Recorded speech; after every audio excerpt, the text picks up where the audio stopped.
my path to get here was a path of like, I guess, desperation, a path of burnout, where I was like, what can I possibly do that's gonna bring me so much joy that it kind of makes up for how burnt out and miserable I was at my previous job.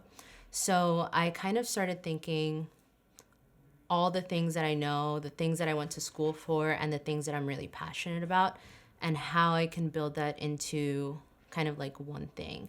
And it sounds a little bit crazy to say like mental health, skincare, advocacy, like just being kind of like very outspoken and having all of that be one thing, but it kind of worked out. I put skincare, wellness, self-love, mental health together, and that's how my business came up.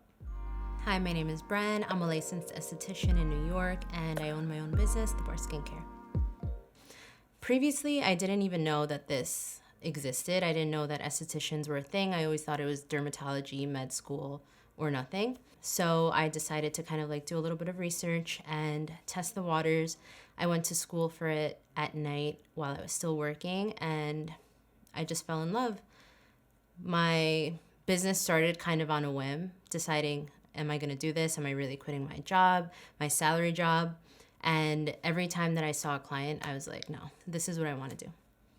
That, I guess, conversation, that community, that relationship is not something that you can replicate anywhere. I don't know what I'm expecting when someone new walks in the door, but I know what I can give. And when they reciprocate that, that is like the essence of my business.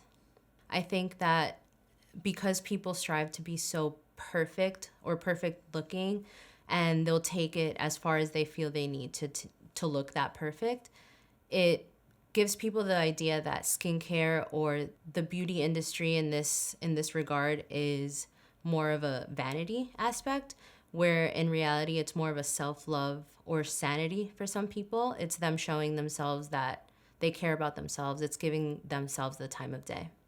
If you're like me 4 years ago, 5 years ago, and you don't know what an esthetician is, it's essentially someone who did X amount of hours, went to school, and learned a wide variety of things that there are to know, whether it's about the skin, about hygiene practices, about disinfecting in your space, how to treat people, customer service, all of that in regards to treating people's skin and skin concerns. That could look like a facial. For some people, that can look like waxing. For others, it can look like brows. What I focus on is primarily skin. And my focus in my studio is acne, positive aging, and hyperpigmentation. So if you're brand new to the skincare world, before I start saying anything about products, ingredients, steps, and all of that, I would say the first thing that you want to know is that you have to be patient. When it comes to skincare, the elements are always changing, whether it's the weather, pollution, you travel somewhere else, you're very stressed, you're going through finals, you're going through a breakup, whatever the case might be, your skin is always going to be changing. So if you treat it with patience, you'll kind of understand how to treat it better. You'll be way more in tune with your body, and you'll understand that some days are going to be great and some days aren't. And if you love your skin, or if you love your rituals the same on the great days and on the horrible days, then you'll find that you're going to be able to learn a lot more about skin. Now, if you're talking about skincare products or anything like that, I always tell people SPF is the number one thing that you need to worry about. So you can find a gentle cleanser, you can find a moisturizer that feels good. But when it comes to skin, the most important thing is protecting it from the sun, because health, sunspots, aging, sensitivity, a ton of things. So when I was starting to see my clients, which were 98% people of color, I started to realize that their skin just doesn't heal the same way that our textbooks taught us. And that's because our textbooks really focus on European and white skin.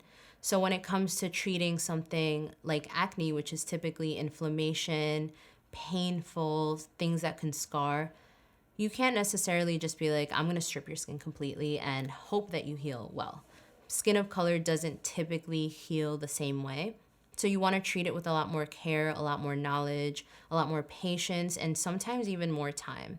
So once I realized that skin of color is very different in that aspect, I realized that if I focus on acne, people of color will have a place to go where they can kind of let their inhibitions down and be like, yeah, this is making me really sad. This is making me really experience a lot of pain, but also be able to trust someone to not make it significantly worse for them.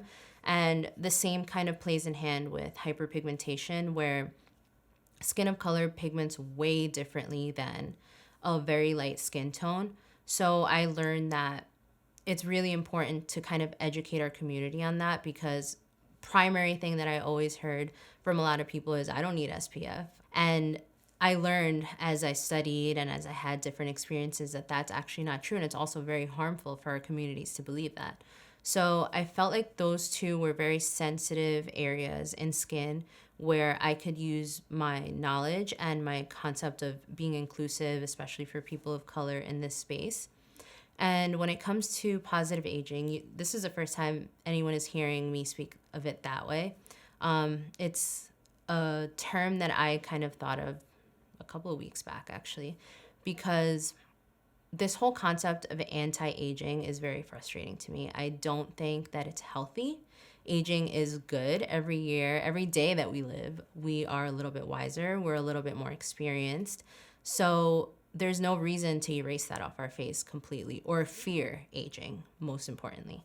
So when we think of aging in a positive way, then we're kind of like, yeah, I'm older, I'm smarter, I'm wiser, I have more funds, I have more liberty, and this is what my face is gonna look like. You can treat it still well, you can care for it, but you don't have to fear aging.